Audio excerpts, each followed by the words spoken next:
Salve, salve nação! Saudações rubro-negras, isso aqui é Flamengo. Um abraço para você, torcedor do Mengão, você, torcedora do Flamengo, você que não torce pro Mengão, mas torce para outro clube do Brasil ou do mundo, e até você que não torce para clube nenhum, nem gosta de futebol, mas está aqui nos prestigiando, nos dando a sua audiência no canal de Fla React, o canal de notícias do Mengão. Rapaziada, separei um corte da ESPN, programa Sport Center, repercutindo a partida de ontem entre Flamengo e Criciúma. Foi no Mané Garrincha, o jogo das 16 horas, horário de Brasília, e o jogo foi válido pela 18ª rodada do Campeonato Brasileiro. E ontem deu Mengão queridão, Flamengo 2, Criciúma 1. Um jogo de muitas emoções, hein? Um pênalti polêmico, inusitado. Eu particularmente nunca tinha visto aquilo. E você? Você viu? Se não viu, acompanha no vídeo que eu separei para você, tá bom? Nesse vídeo também tem entrevista com o Tite, a coletiva que o Tite deu, e também tem a repercussão dos lances polêmicos. Os 3 lances que determinaram ali se foi ou não pênalti. O juiz marcou 2, né? Dos 3 o juiz marcou 2, mas vamos ver o comentário nesse vídeo. Rapaziada, se você não é inscrito no canal, se inscreva no canal, ative o sininho das notificações na opção todos e deixa aquele like maroto para fortalecer o nosso trabalho. Valeu? Daqui a pouco eu volto. Fui! Fã de esportes, a gente muda um pouquinho de jogo por aqui para falar agora de Flamengo e Criciúma. O jogo aconteceu no Mané Garrincha, lá em Brasília, e terminou em 2-1 para o Flamengo, jogo de virada para o Flamengo, mas jogo também com muita polêmica. Pedro Henrique Torres chega agora no Sport Center com mais informações. Valeu, pessoal. Aqui em Brasília, estádio Mané Garrincha, uma vitória emocionante do Flamengo no finalzinho da partida, de virada, com um lance inusitado. 2-1 sobre o Criciúma, um gol de Gabigol que deixou o Flamengo com 34 pontos na tabela. A alegria de um é a alegria de todos. A alegria de um é a alegria de todos. Um jogo bastante emocionante, estádio cheio, quase 60 mil pessoas no estádio Mané Garrincha empurrando o Flamengo, mas quem saiu na frente foi o Criciúma, com o Rodrigo, aproveitou uma bola parada na área, bateu, teve o rebote e aí completou para o gol, deixou o pessoal apreensivo aqui no Mané Garrincha. No segundo tempo, o Pedro teve a oportunidade de empatar o jogo, um pênalti sofrido pelo Arrascaeta, mas acabou parando nas mãos do goleiro. Depois o Flamengo pressionou e aí sim o Pedro, uma bela jogada com o Arrascaeta, empatou 1-1. Gabigol entrou em campo, foi ovacionado pela torcida, movimentou o estádio e aí um lance muito curioso no fim da partida, 2 bolas em campo e o Barreto, volante ali, meio-campista do Criciúma, chutou uma bola na outra. Na hora que o Cebolinha ia finalizar para o gol, o árbitro assinalou o pênalti de acordo com a regra e aí o Gabigol cobrou, fez 2-1, levou o estádio à loucura. Então o Flamengo conseguiu essa grande vitória. Depois do jogo ouvimos aqui alguns dos personagens dessa partida. Nenhum jogador do Flamengo falou com a imprensa na zona mista, não houve, mas o técnico Tite conversou sim com todos os profissionais que aqui estavam. Estava muito ansioso no primeiro tempo. Queria fazer um segundo movimento sem ter feito o primeiro. Quando a gente está excessivamente ansioso, a naturalidade das ações ofensivas, a naturalidade dos momentos em que tu tem que fazer um processo defensivo de bola parada, ele fica prejudicado. Até pela expectativa de que volta todo mundo, tu acha que as coisas são assim. Elas não são assim. É um processo de retomada também. E eu sabia disso. E foi isso que eu falei no intervalo. Ei, não é assim. Justamente por esse fator. Não dá sempre sair na frente. É um aspecto emocional, mental importante para uma vitória. De um primeiro tempo espetacular o nosso e muito melhor até que o Flamengo em termos de finalização. Claro, o Flamengo com mais volume, a gente já sabia, não adianta. A qualidade do Flamengo é muito alta. Futebol você tenta controlar o quê? Você controla ações defensivas, ofensivas, transições, você tenta controlar a bola parada, é o conteúdo do jogo. Mas você tem algumas coisas que você não controla. E a arbitragem ele tem sido um ponto fora da curva, não só contra o Criciúma, mas ao mesmo tempo em outros jogos.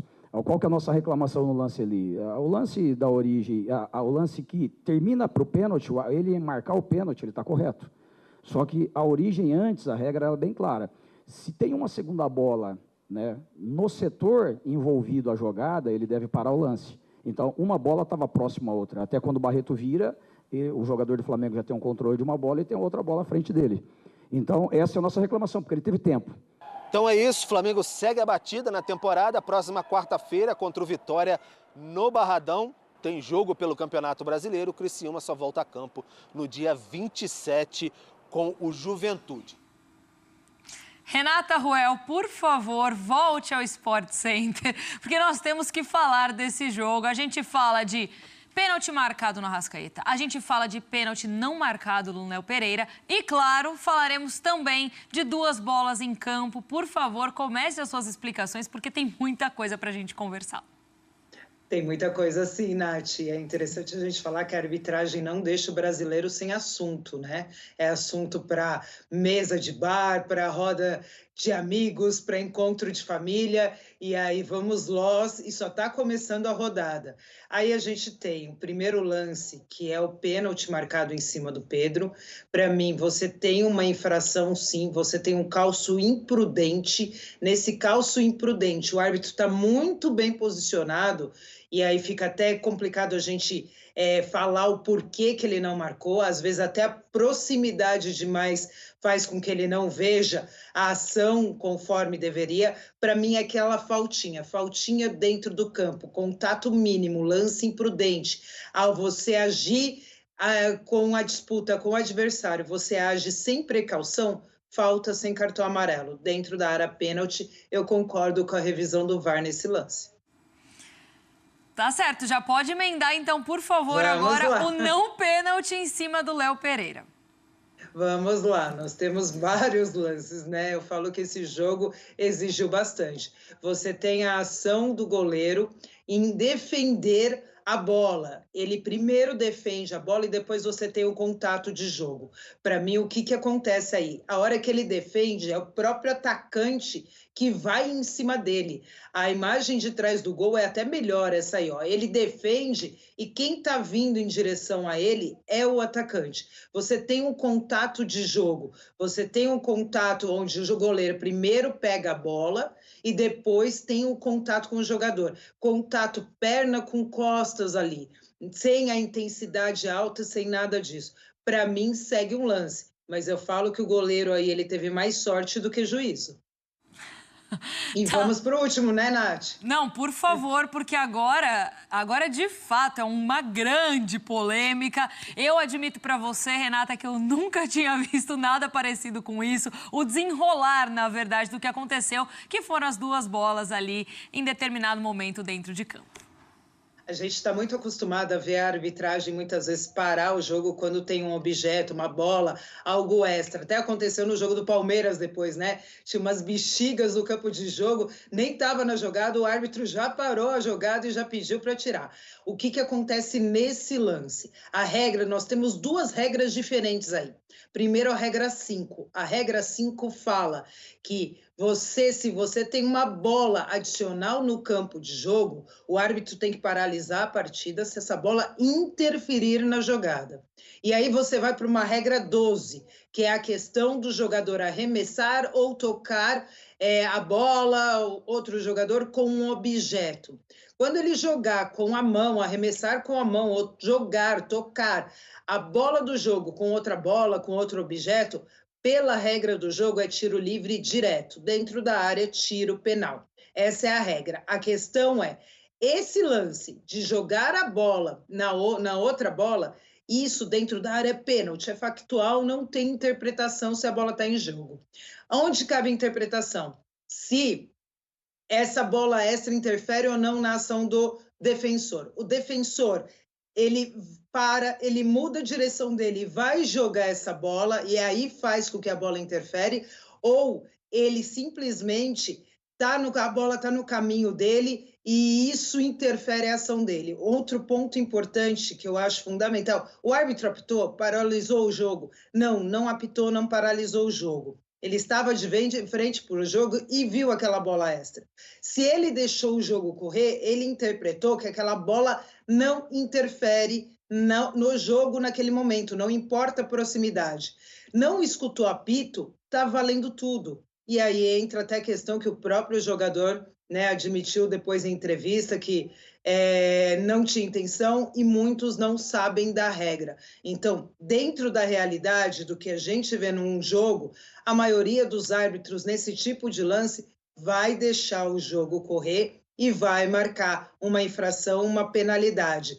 E aí entra a interpretação, como eu falei, se cabe ou não a interferência nesse lance anterior dessa bola extra no campo.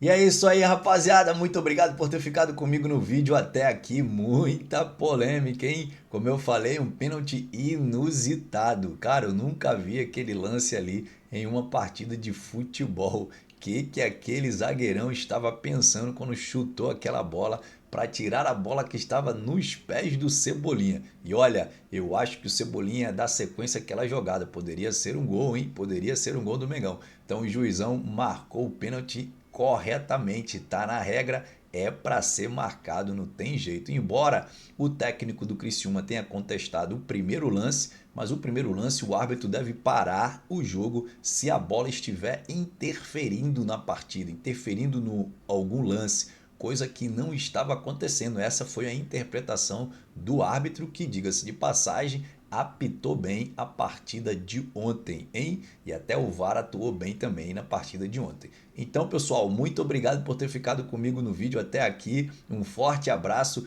e se você não é inscrito no canal, lembre-se de se inscrever no canal, ative o sininho das notificações na opção todos e deixa aquele like maroto para fortalecer o nosso trabalho. Valeu, rapaziada, até o próximo vídeo. Fui!